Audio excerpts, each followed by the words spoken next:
My name is Ricky Jasper. I am from Ashburn, Virginia. I currently live in San Diego, California, and I'm the owner-operator of FourThirteen Apparel.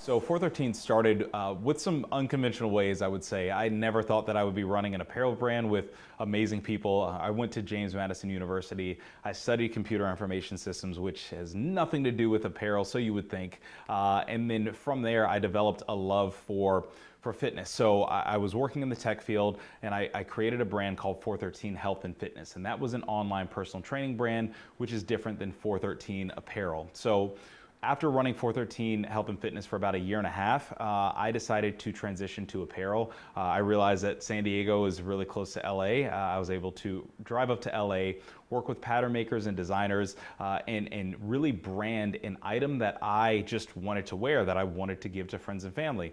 So I created a unisex tank and decided to sell it, and it sold out that day. And that's what really gave me the confidence to really start FourThirteen Apparel. So from there, we've expanded. We are going on year 4, working with an amazing, amazing team. We are about a 90% female brand, about a 10% male brand.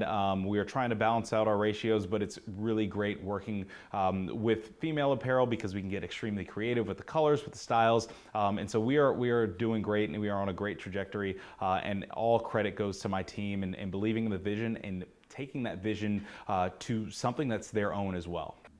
So as a Black entrepreneur, there are a lot of hardships that we've faced in the past, that we currently face. One of our biggest hurdles was coming out that we were a Black-owned brand. We're owned by 3 Black males, and we just came out about that in 2019, and that was 3 years into us running business. And not only are we a Black-owned brand, but our target market is typically females. So with that, we didn't know if people would trust us to be able to design apparel that fits women well. We didn't think that people would really entrust us as the face of the brand, because typically you see something and you're able to assimilate with it in some way, shape, or form, and that makes you feel comfortable. But us putting our faces out there and us letting people know that we were a Black-owned brand, that was our biggest insecurity, because we didn't know if we would be accepted. We didn't know how that would affect our business. And that's something that we're so proud that we took the step and we were able to be vulnerable and transparent, that we were a Black-owned business and that we are a Black-owned business, because what that's done is that has allowed us to just be stronger and pull together even more and have more confidence to be who we are and not hide behind the veil. So, it's come with our fair share of challenges, but with that, it's also come with our fair share of opportunities as well. Juneteenth is important and relevant because it is the whole story. It's not just when the emancipation of slaves happened. It is when everybody in every state got final word and they were actually free. And that's such an important thing, because everyone was supposed to be free. The slaves were supposed to be free, and there were thousands and thousands who were not free until years later. And I think that that's such an important thing that we miss. And with that, that should definitely translate to a federal holiday, because it's the full picture. And if we are missing details, and if we're missing the full picture, then we're missing out what Juneteenth is about and why it's important to so many people. One word to describe Juneteenth for me is actually passion.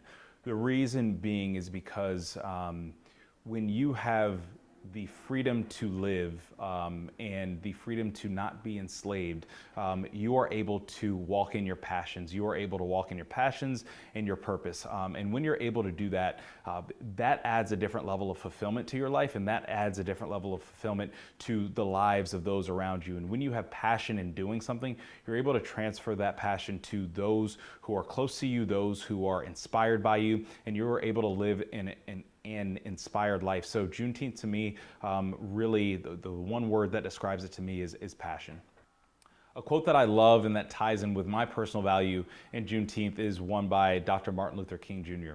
If you can't fly, then run. If you can't run, then walk. If you can't walk, then crawl. But whatever you do, keep moving forward. And the reason why I love that one is because God gives us different gifts and abilities, and no matter how you feel, you are able to work with what you have. And even if it doesn't compare to what you think somebody else has, and even if it's more than somebody else, with what you have and where you are able to take a step forward, you are able to move forward. And if we keep that perspective every single day, I feel like the world will be a better place. I feel like us as Black people and us as everyone in the world will be able to step forward and make a more positive impact.